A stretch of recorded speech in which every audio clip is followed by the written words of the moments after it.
Hello everyone, I am Srivastava. Welcome to Edukemy's YouTube page. One of the most important stages of the UPSC Civil Services examination is its mains stage. So my discussion today is based on the same theme, the structure and pattern of UPSC Civil Service examination mains. Let us begin.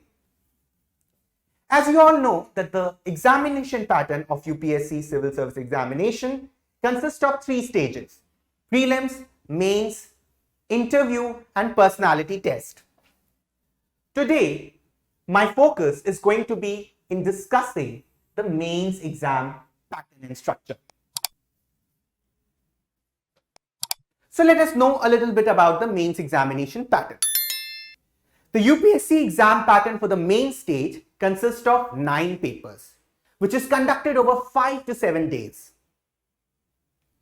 Remember this important point that only those candidates who secure at least the declared cutoff in GS paper 1 and 33% in GS paper 2 of prelims will be allowed to appear for the mains examination. So people who qualify for the mains examination, they actually clear a cutoff of GS paper 1 and 33% of GS paper 2, which is a CSAT qualifying paper, they are allowed to appear for the mains exam. Now, how is the prelims different from mains? As per the exam pattern of UPSC mains, all of the papers consist of descriptive answer type. All of the paper consists of descriptive answer type. Therefore, we see a change from prelims to mains because in prelims we have objective type questions. Also remember this point that UPSC exam marks for the mains phase are extremely valuable as it acts as a key factor in the merit declaration. So the marks of the mains examination are going to be added up in your final scorecard. And that is going to decide whether you make an entry to civil services or not. So let us have a look on what all come under mains examination. What are the papers? So paper A and B, if you pay a closer look, paper A and B are qualifying in nature. They are the Indian language and English. The total marks here is 300 and 300. Time is 3 hours each. Similarly, you see that there are other papers, paper 1 to 7. Now these are important papers because the marks started to be added up from these papers onwards. So you see you have essay, you have GS paper 1, you have GS paper 2, GS paper 3, GS paper 4 and 2 papers of an optional subject, optional 1 and 2. Each paper here is of 250 marks each and the time duration is again 3 hours for each paper. So 3 hours for the qualifying papers and 3 hours for paper 1 to paper 7. Let us go in little detail. First of all of the mains paper except for the language paper A and B, which we've seen there, decides your merit ranking. So I've just told you that their marks are going to be added up. Paper A and B are of qualifying nature. I've already told you that. And candidates must score at least 25% in each for the marks from their paper 1 to 7 to be given weightage. So 25% marks become important from paper 1 to 7. Also, the Indian language paper, which we have seen in our previous slide, covers any of the language from the 8th schedule of the Constitution. What is the paper 1, which is essay? So, UPSC Civil Service Mains paper 1, which is popularly known as the essay paper, is of 250 marks. If you see here, this paper looks like this. There are 2 sections, A and B, and there are set of essay topics given in both sections. You have to choose one from each.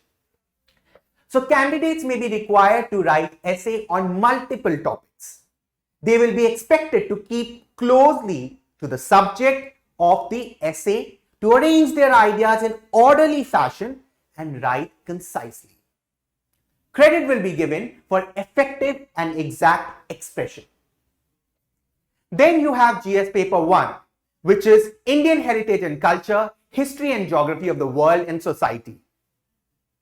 So if you see that this portion where you have Indian culture, Indian history, the freedom struggle, the post-independence consolidation and reorganization, and the history of the world is categorically a section of history and Indian culture.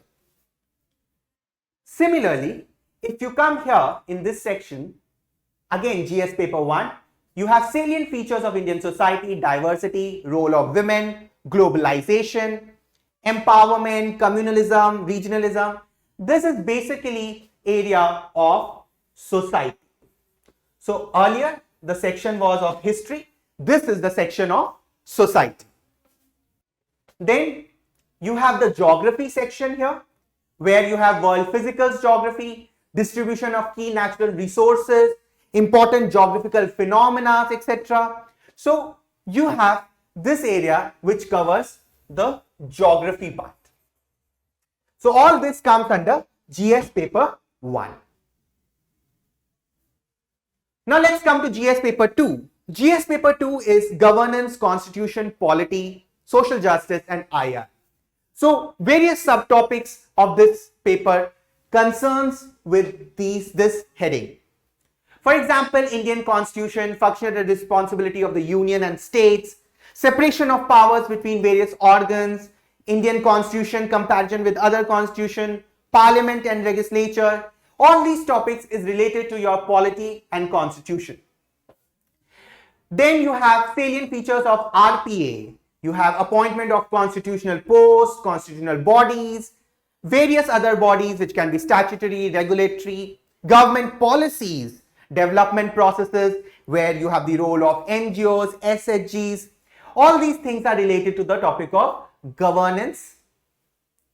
And then you have welfare schemes of vulnerable section. You have issues related to development and management of social sector, poverty and hunger. All these topics relate to the social justice topic. So these are the topics of social justice. And finally, we come to international relations topic like India and its neighborhood relations, bilateral, regional and global groupings and agreements involving India or affecting India's interest. So such topics come under the domain of IR, or what we know as international relations. So this is about GS paper 2. Let us talk about GS paper 3. Now GS paper 3 broadly covers technology, economic development, biodiversity, environment, security and disaster management. So the subtopics of this paper will concern to these areas. We'll have Indian economy and issues related to planning, budget, inclusive growth, then related to agriculture, major crops. You have food processing, land reforms in India, effects of liberalization, infrastructure, investment models. So largely the area talks about economic development. Then you have science and technology. You have awareness in the field of IT, space, computers. Also, you have conservation, environmental, population, pollution and degradation of environment impact assessment. So all these topics along with disaster and disaster management come under the domain of environment, disaster management and your technology part. So we've seen there are topics related to economy, there are topics related to technology, environment, and then you have a topic which is related to the security issues. So linkages between development and spread of extremism, role of external state and non-state actors, okay, various security forces, agencies and their mandate, everything which revolves around the securities. This is GS paper 3. And then you have GS paper 4, which talks about ethics, integrity and aptitude. That is in fact the name of the paper. If you see what is written in red, I'll read it out for you. This paper will include questions to test the candidate's attitude and approach to issues relating to integrity, probity in public life, and his problem-solving approach to various issues. And this part or this paper also consists of case studies. So there are various topics here related to ethics, integrity, and aptitude, and also there will be certain case studies which will be asked. Now coming to optional subject. Remember, I told you that there will be 2 optional papers. Actually, the subject is one. There will be one subject which you have to select, and now from that one subject there are 2 papers which are divided. So you have zoology, you have agriculture, you have Assamese literature, Bengali literature, Bodo literature. So these are language papers. You have law, management, mathematics, history, geology, geography. So there are many subjects, many optional available to you. You have to pick up one optional subject, out of which there will be 2 papers carved out in your mains examination. And finally, there will be an interview or personality test which will be of 275 marks. Okay, so this is the final stage of civil service examination, and before the final results are declared, officially it is called the interview or personality test and counted as a part of the mains examination for merit ranking. So your mains examination and your interview marks will be added up and the final list is prepared. Alright, so as per the UPSC exam pattern, this consists of an interview by the UPSC board. So there will be a UPSC board which will conduct an interview to assess the candidate's suitability for a civil services career. So the interview board is going to judge whether you are suitable for being a future civil services officer or IAS officer or whatever is your dream job. So finally, the mains plus interview marks is going to add up to the final list. The total marks of the UPSC interview stage is 275. So interview stage 275, thus bringing the total marks, that is mains plus interview, as 2025. So this is, in brief, I have told you, I have discussed the mains examination pattern of the civil services examination. Now what to do for the mains preparation?